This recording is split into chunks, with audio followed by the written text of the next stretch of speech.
बिस्मिल्लाहिर्रहमानिर्रहीम। मोहतरम नाज़रीन, खामोशी बेहतरीन हथियार है, ख़ास तौर पर उस वक्त जब लोग आपसे चीखने की तवक्को करें।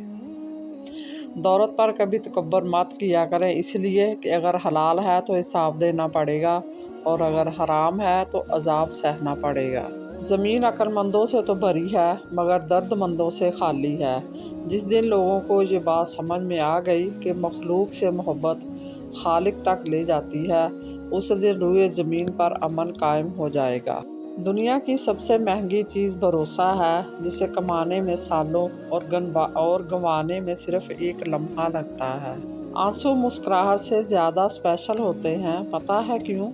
क्योंकि मुस्कुराहट तो हर किसी के लिए होती है, मगर आंसू सिर्फ उनके लिए होते हैं जिन्हें हम खोना नहीं चाहते। मुस्तनसर हुसैन तारड़ कहते हैं, अगर आपके इर्द गिर्द कोई मजबूर, परेशान हाल या मुसीबत ज़दा है तो ये मत समझे कि ये इसकी आजमाइश है, बल्कि ये आपकी भी आजमाइश है।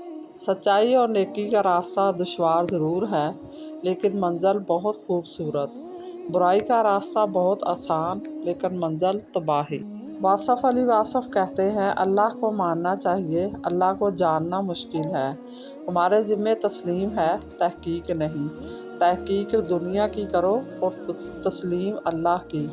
कहीं ऐसा ना हो कि हम दुनिया को तस्लीम कर लें और अल्लाह की तहकीक करना शुरू कर दें। जो लोग गुस्से को पी जाते हैं और दूसरों के कसूर माफ़ कर देते हैं, ऐसे लोग अल्लाह को बहुत पसंद हैं। कुछ मुफीद बातें। रोज़ाना एक देसी लहसुन ज़रूर खाएं। नाश्ते में उबले हुए अंडे का इस्तेमाल लाजमी करें और घी की रोटी की बजाय खुश्क रोटी इस्तेमाल करें। जो लोग बहुत ज़्यादा ज़हीन होते हैं, उनका फेवरेट कलर ब्लैक होता है। मज़ीद इसी तरह की अच्छी और मालूमाती वीडियो देखने के लिए मेरे चैनल को सब्सक्राइब करें और अगर आपको वीडियो अच्छी लगे तो प्लीज़ लाइक ज़रूर कर दिया करें। अल्लाह आपका और मेरा हामी नासर हो। जज़ाकल्लाह।